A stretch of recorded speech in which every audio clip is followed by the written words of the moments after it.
So good morning, all of you.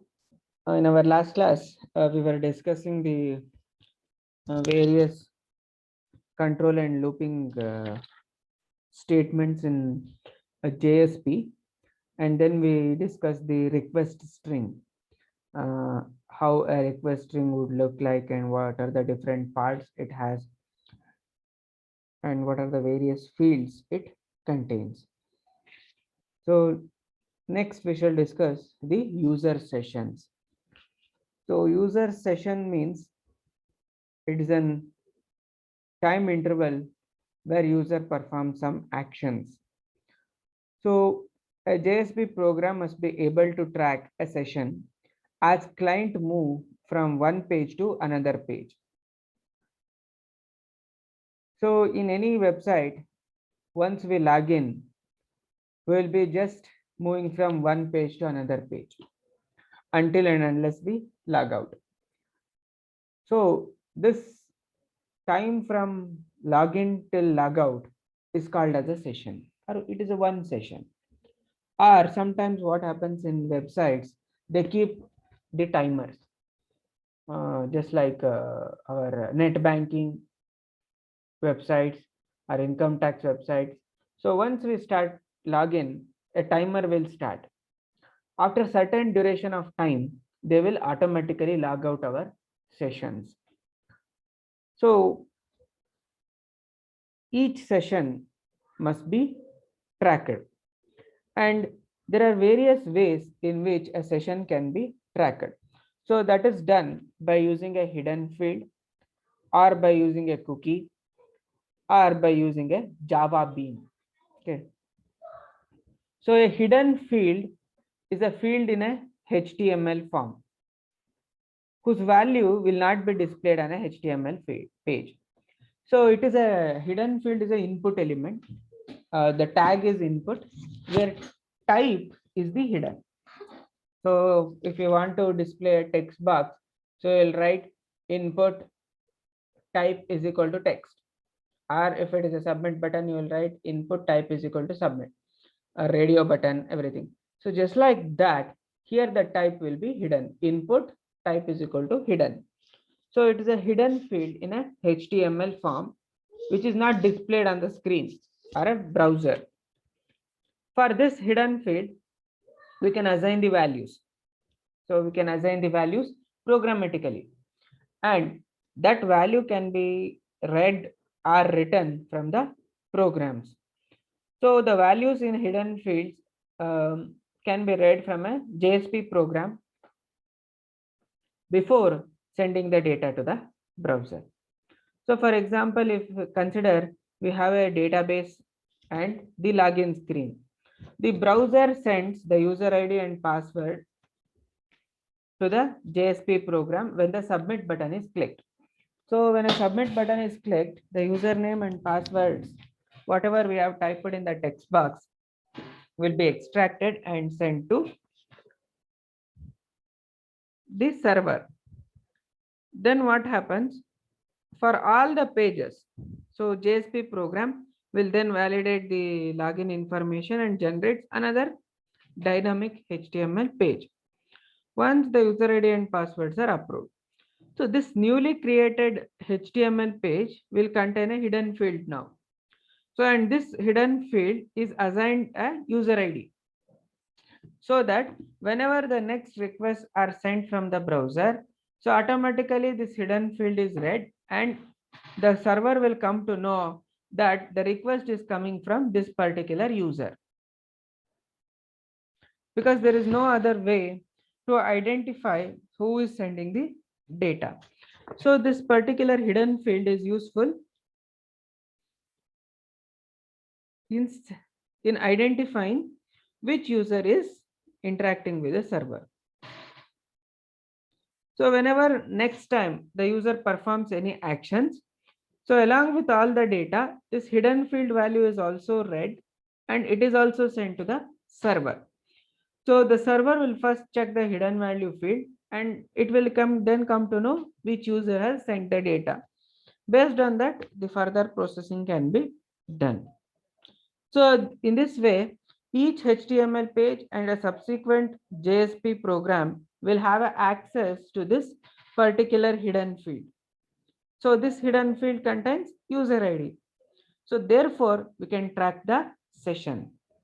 So session tracking means whatever the activities the user has done, so that can be saved anywhere in the system.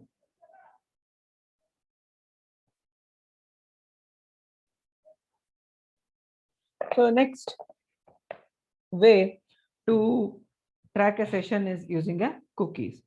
So we have discussed this cookies when we were studying servlets. So a cookie is a small piece of information that is stored on a client machine. So here in JSP, we can create a cookie also and store in the client machine. So cookies are used to store the various kinds of information such as user preferences, the ID that tracks the session also. So that can be stored. So instead of using a hidden field, here a cookie can be created and that particular cookie will contain the value of the user ID. So nowadays what happens? So each website will have this cookie policy now. So due to the mandate made by the various government agencies, so the various websites you visit on first time, they will ask you to agree to the cookie policy, where they will store some information on our machine. So that will be utilized for providing a rich user experience or for providing the personalized advertisements. So when we can create and read a cookie by using the methods that are in cookie class. So in order to add a cookie, so we must use the response object. So because response is the object that is being sent from the server to the client. So response dot add cookie method will add a cookie to the client machine. So and request dot get cookies. So it is in the request. So request means it is the object that is sent from client to server. So from client to server, when it is sent, we'll extract the cookies using get cookies method.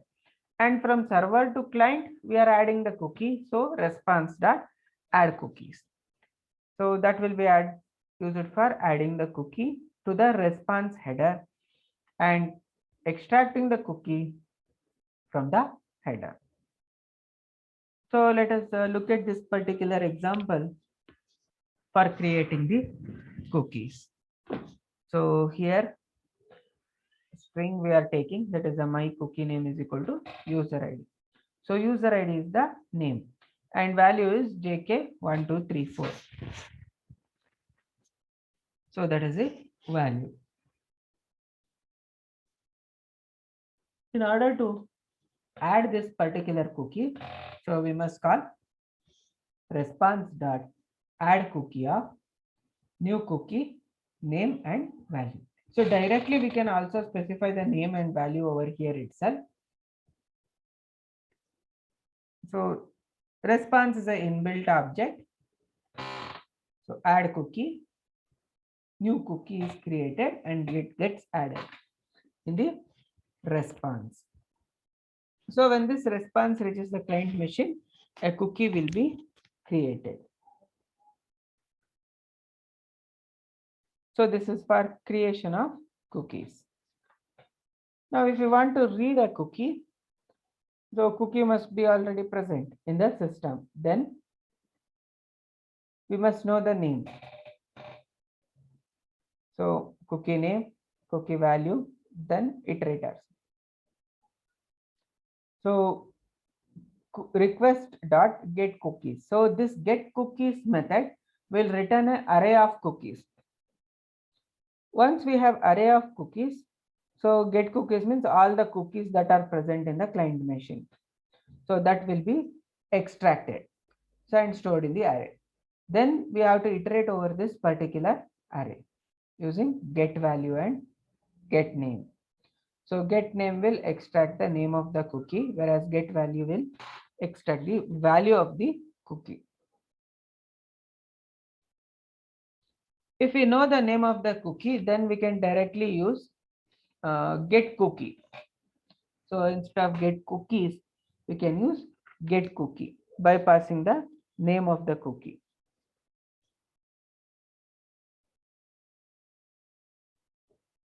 So here is a for loop. Int I is equal to 0, cookies dot length.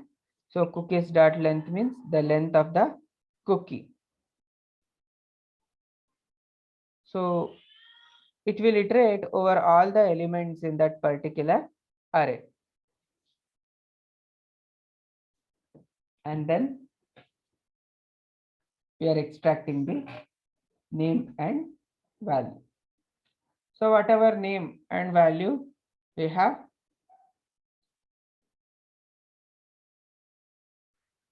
so here what is, we can print it. In this particular example, we are comparing the name of the extracted cookie with our name, that is the user ID. So if it is equal, then we will assign the value to my cookie value. Then we are printing the name and value. So we are iterating over all the cookies, and each time we are comparing whether the name of that particular cookie is same as that of the user ID that we had created in the previous example. So if it is equal, so we will be printing. Otherwise, we can print all the cookies that are present in the machine.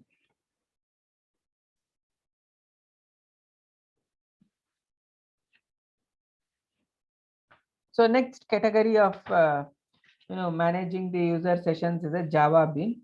So we will not study Java Bean. Okay. So that is out of the scope. So next we have the concept of session objects. So a JSP database system is able to share the information among the JSP program within a session by creating a session object. So a session object will be created whenever a new session has been created. So whenever you log into a website, so once your username and password is validated, the next thing the server does is to create a session for you. So a session will be created. So each time a session is created, a unique ID is generated, and that ID is assigned to a session. And this particular session is also stored as a cookie. So it is a unique ID. So a session object along with this session ID has other attributes, okay, which stores the information about that particular connection. So attribute can be a login information, a preference, and even the purchases that are placed in the shopping cart.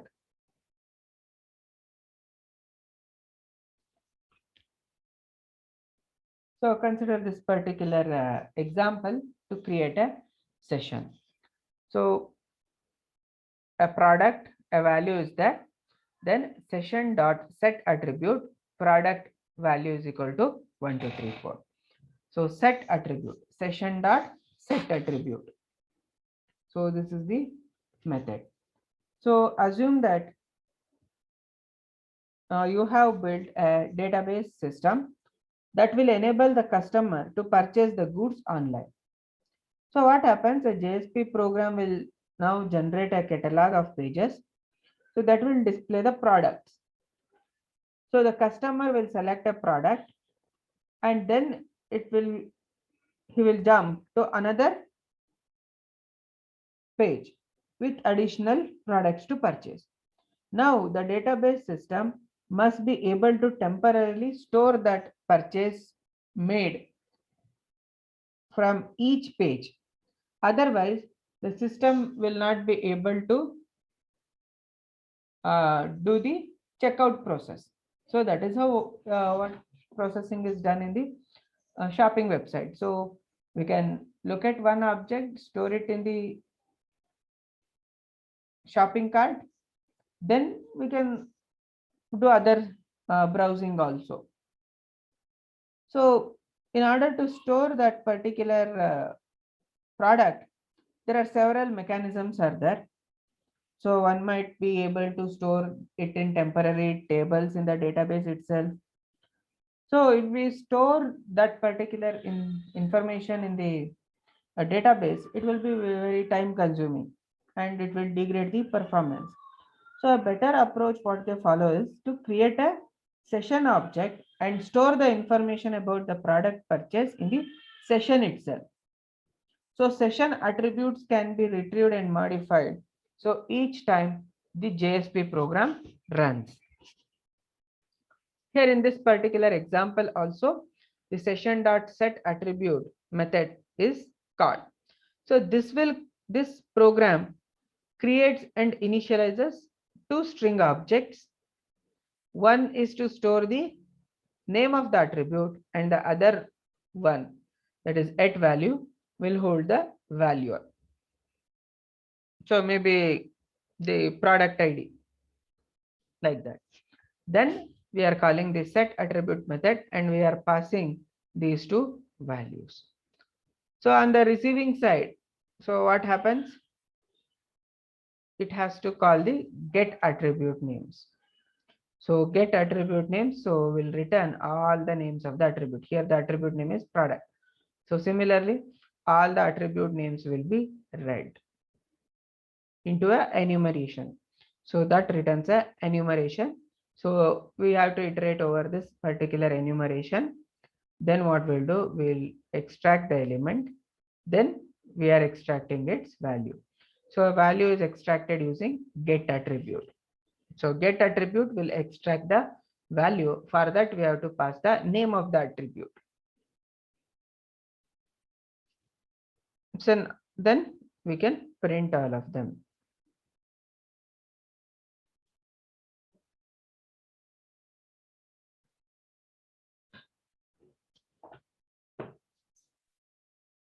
So here it is a iteration. Purchases dot has more elements, so it will verify whether still the enumeration has the elements or not. So till the elements are present, so it will keep on iterating.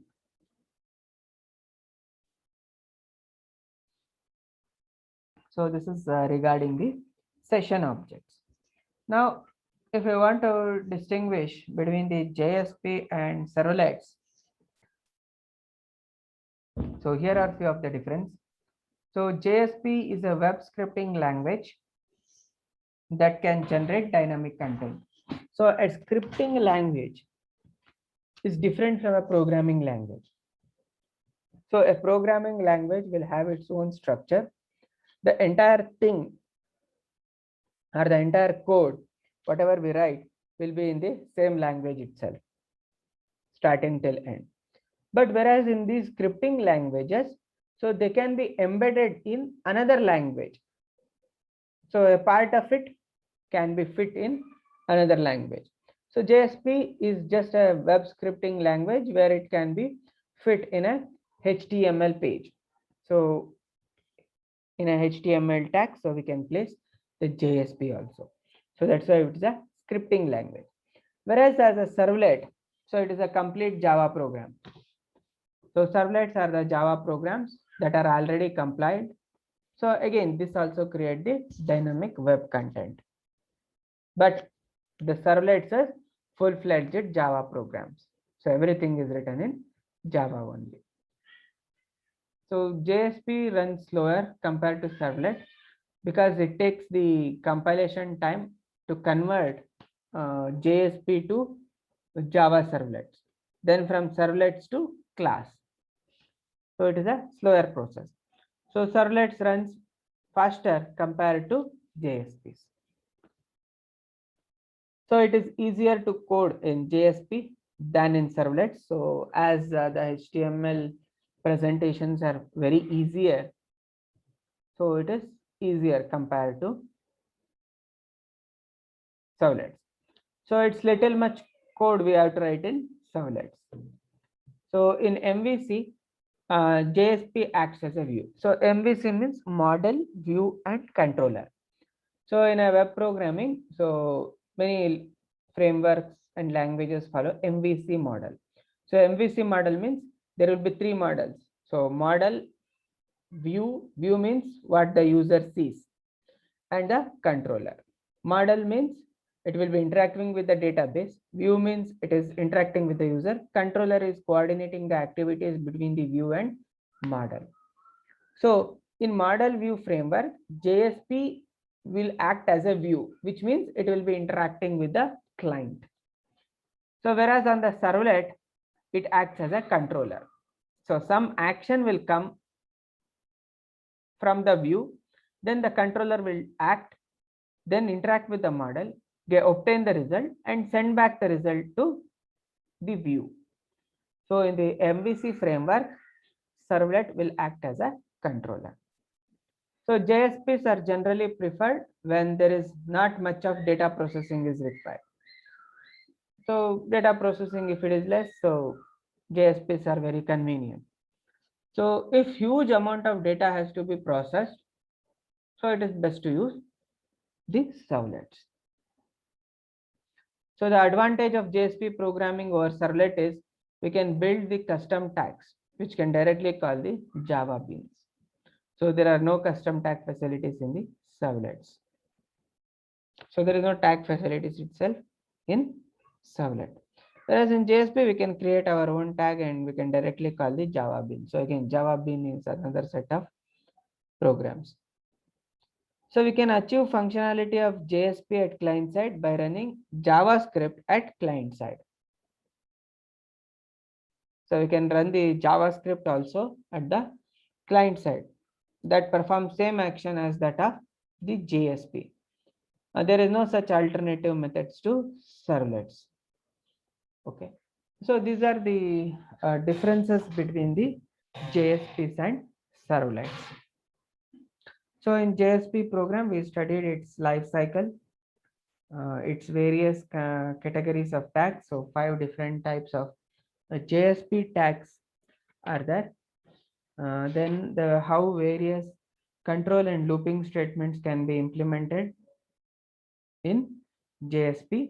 Then we saw how to write a if statement, while statement, for, switch statement, do while in JSP.